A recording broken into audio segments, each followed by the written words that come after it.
World War II was a conflict defined by clear lines. The Allies versus the Axis. Democracy and communism united against fascism. But for one terrifying hour on a cold November morning in 1944, those lines blurred into chaos. In the skies over the Balkans, two superpowers collided. The United States Army Air Force and the Soviet Red Army, allies in the war against Hitler, turned their guns on each other. It remains the only documented direct military conflict between the US and the USSR during the entire war. A battle so sensitive, so potentially catastrophic, that for decades it was buried in classified files, hidden from the public eye. This is the story of the NIS incident. The day friends became enemies. To understand how this tragedy unfolded, we must first look at the state of the war in late 1944. The Third Reich was crumbling. In the West, American and British forces were pushing toward the Rhine. In the East, the massive Soviet Red Army was steamrolling through the Balkans, driving the Germans out of Romania, Bulgaria, and Yugoslavia. The city of Nis in southern Serbia was a critical strategic point. The Germans were retreating north towards Belgrade, desperate to escape the Soviet encirclement. The skies above this region were controlled by the Americans, specifically the 15th Air Force based in Italy. Their mission was to harass the retreating German columns, destroying trains, bridges, and supply lines to prevent the Nazis from regrouping. However, coordination between the Western Allies and the Soviets was often poor. Communication lines were slow, and maps were frequently outdated. There's a thin, invisible line separating the American operating zones from the Soviet advance. On November 7th, that line would disappear completely. The pilots involved in this accidental clash were flying two of the most iconic fighters of the war. Understanding these machines is key to understanding the battle that followed. The Americans were flying the P-38 Lightning. The Germans called it the Fork-tailed Devil. It was a heavy twin-engine fighter, unmistakable with its twin-boom design. The P-38 was built for speed and long-range missions. It was heavily armed with four 50 caliber machine guns and a 20mm cannon, all concentrated in the nose. This gave it incredible accuracy. It relied on boom and zoom tactics, diving on enemies from high altitude, striking hard, and using its speed to escape. Facing them were the Soviet Yak-9 and Yak-3 fighters. Unlike the heavy American planes, the Yaks were small, light, and incredibly agile. Designed for low-altitude dogfights, they were nimble and could turn inside almost any opponent. While they lacked the heavy armor and high-altitude performance of the P-38, down near the treetops, the Yak was a deadly predator. This clash would be a classic matchup: American speed and power versus Soviet agility and maneuverability. It is the morning of November 7th, 1944. The weather is hazy, but flyable. High above the rugged mountains of Yugoslavia, a formation of 12 P-38 Lightnings from the 82nd Fighter Group is on patrol.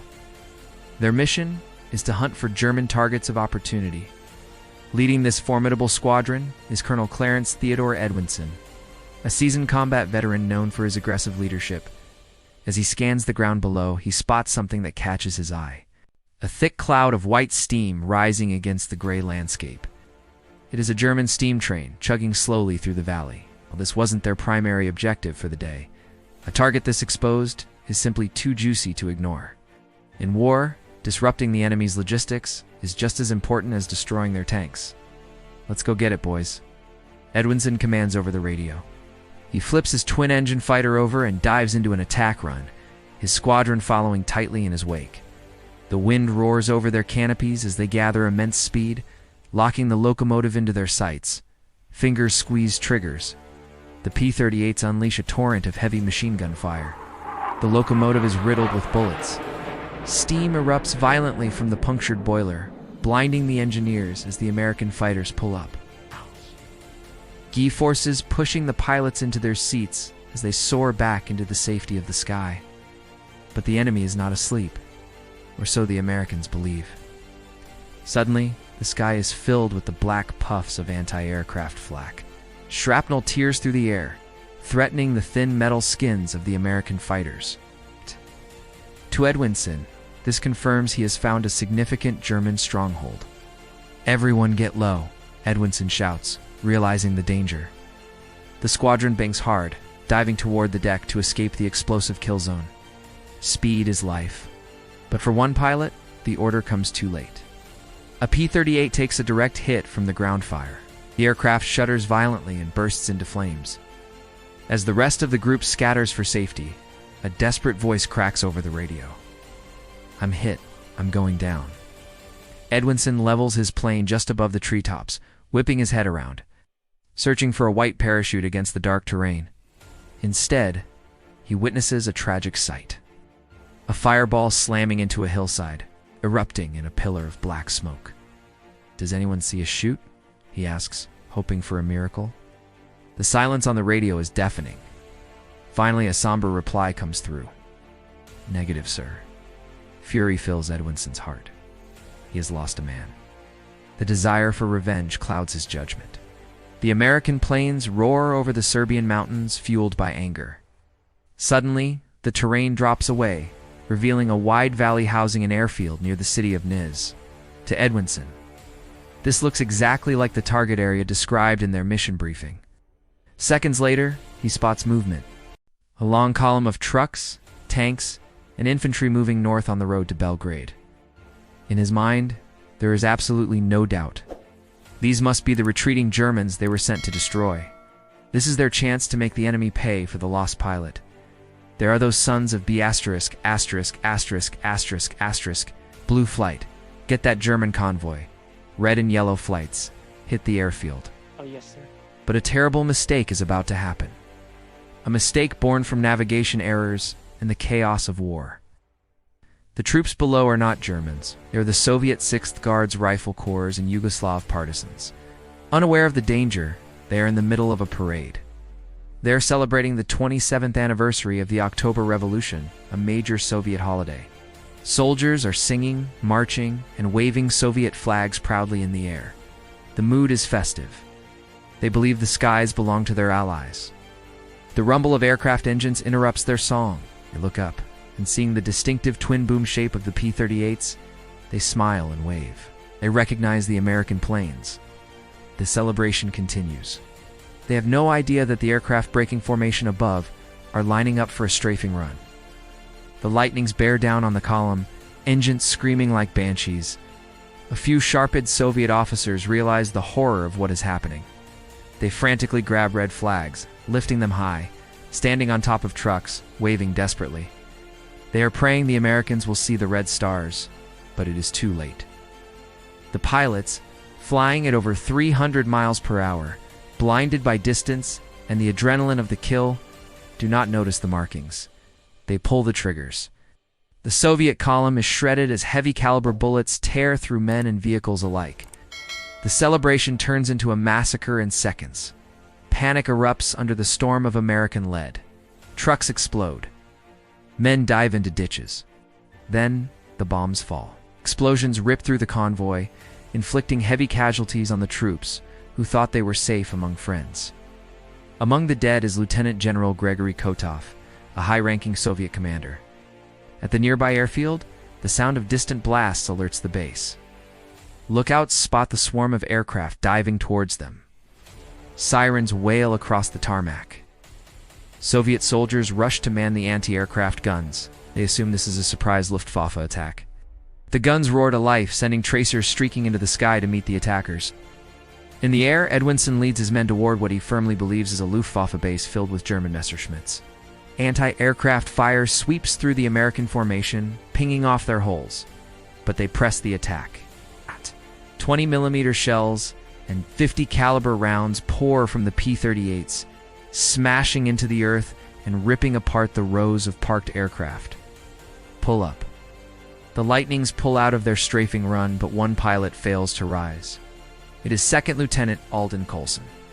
He yanks back on the yoke with all his strength, but his plane has taken critical damage from the Soviet ground fire. He's flying too low, becoming a magnet for every gun on the airfield. She's not coming up.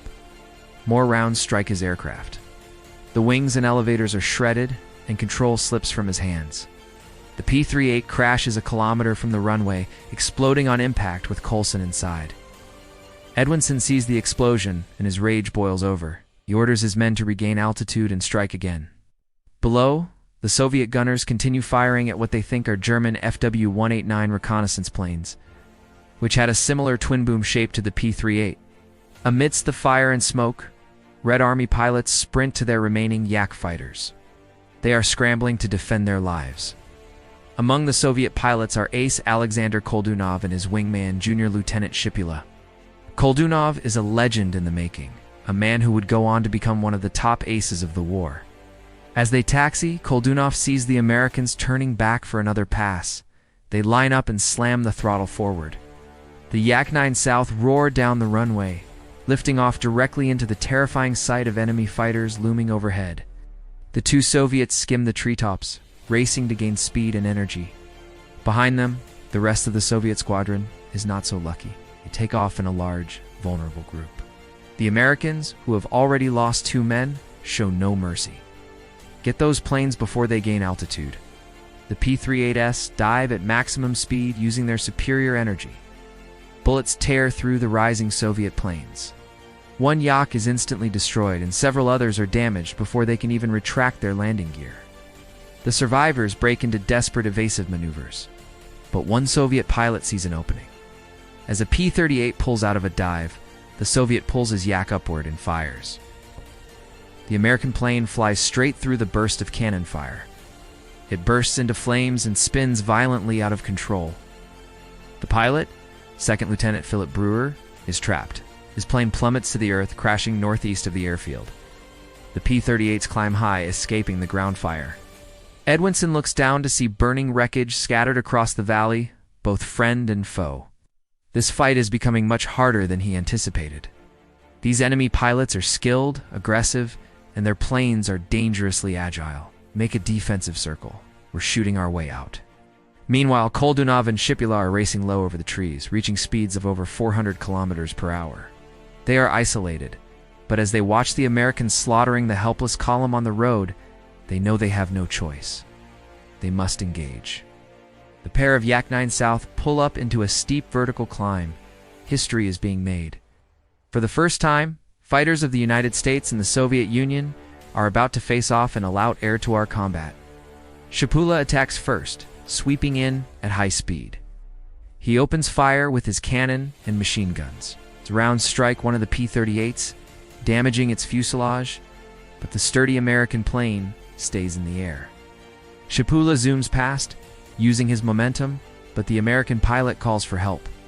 To circling P-38s dive to rescue their comrade, Koldunov sees the trap closing on his wingman.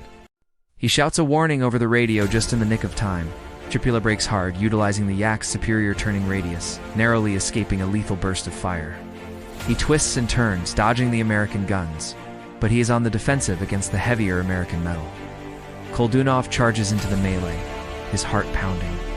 He lines up his crosshairs on one of the lightnings attacking his friend and pulls the trigger. His tracers streak across the sky, missing by inches. The American pilot abandons his attack on Shipula, but Koldunov ignores him. He targets the second P-38 that is hounding his wingman. He takes aim and fires. His rounds are perfectly placed, striking the Lightning's twin-engine booms. The aircraft bursts into flames and spins out of control. The American pilot manages to open his canopy and bail out, parachuting down as his plane crashes north of the airfield. They're coming. Both sides brace for the final onslaught. They are horribly outnumbered. But suddenly, the rest of the Soviet squadron arrives, scattering the American formation. Koldunov is relieved, but the chaos of the dogfight separates him from his wingman. Koldunov chases an enemy fighter, spiraling upwards. The P-38 tries to match him, but the heavy American fighter is not optimized for this kind of low-altitude turning fight. The Yak-9 eats up the distance. Koldunov catches up, locking the American in his sights. But on the ground, confusion still reigns. The Soviet anti-aircraft crew, firing at anything that moves, tracks Koldunov's Yak. In the heat of battle, shapes blur. Ow. They send a volley directly at him. He gets no warning. His plane is struck by friendly fire and disintegrates in midair. Shipula tries to call his friend on the radio, only to see the burning wreck falling to the ground. His friend is gone, or so he thinks. Miraculously, Koldunov manages to bail out at the last second. surviving to fight another day. But Shipula doesn't know that. Shaking off the grief, he spots another American target. Outnumbered and alone, he dives back into the fight, but the P-38 swarm him. One American climbs steeply, stalls, and rains fire down on him. Shipula has no chance. He is shot down, his plane crashing near the airfield he died defending. Soviet losses are mounting. Another Yak falls. Desperate calls for reinforcements go out to every nearby base. Rushing to the scene is a fresh group of Yak-3 fighters led by Captain Alexander Koldunov. He is confused. He was told they were fighting German reconnaissance planes, but the aircraft before him were clearly American P-38s. Captain Koldunov realizes something is terribly wrong. These planes are not behaving like Germans. Their silhouette is unmistakable. He abandons his attack and roars alongside the American planes, risking being shot down. He wags his wings violently, tipping the plane left and right, hoping the Allied pilots will see the bright red stars on his fuselage. But the Americans, still convinced they are fighting Germans, simply slow down to get behind him and fire. Koldunov barely escapes the burst. He tries again, flies straight through the chaotic dogfight, risking his life to get their attention. Finally, he pulls up right alongside Colonel Edwinson's cockpit. Edwinson looks out his cockpit window. Time seems to stand still. His eyes go wide with horror. A cold dread washes over him. He sees the pilot. He sees the plane. Most importantly, he sees the markings. Every single one of these enemy planes is sporting the red star of the Soviet Union. Holy ceasefire. Ceasefire. Edwinson screams over the radio. They're Soviets. Everyone back to base now. Repeat, everyone back to base. The P-38s turn west and flee the scene, chased for a short distance by the angry Yaks, one by one. The Soviet pilots turn back, and the terrible accidental battle comes to an abrupt end. The smoke clears over the valley of Niz. The toll is heavy. Over 30 Soviet soldiers lie dead on the ground, including a general. Several American and Soviet aircraft are smoking wrecks on the hillside. The incident sent shockwaves through the high command in Moscow and Washington. When Stalin heard of the attack, he was furious. Some Soviet leaders believed it was a deliberate act of betrayal, a test of strength by the Americans. For a brief moment, diplomatic tensions threatened to spiral out of control, endangering the fragile alliance against Hitler. However, the United States quickly moved to de-escalate. The U.S. ambassador in Moscow presented an official apology to Molotov, the Soviet foreign minister. They detailed the navigation errors, explaining that the pilots believed they were attacking a German column in the Skopje area. Miles away from Niz, the Soviets, needing American supplies and support to finish the war, accepted the apology, though grudgingly. But a decision was made. This could not be public knowledge, would damage morale in the war effort. The Niz incident was classified top secret. Pilots were ordered not to speak of it. Colonel Edwinson, despite his stellar record, was quietly transferred out of the theater to a base in Italy, effectively sidelined to appease the Soviets. Information on this incident remained scarce for decades. Many details were kept secret, buried in the archives of the Cold War. It remains a stark reminder of the fog of war, a day when allies turned their guns on each other. It stands as a chilling preview of the Cold War that was to come, a momentary flash of conflict between the two superpowers, who would soon divide the world. Today, a monument stands in Niz, dedicated to the victims of that confused. It's a bloody morning in November 1944, a testament to the day America fought the Soviet Union. Subscribe for more interested stories. Thanks for watching.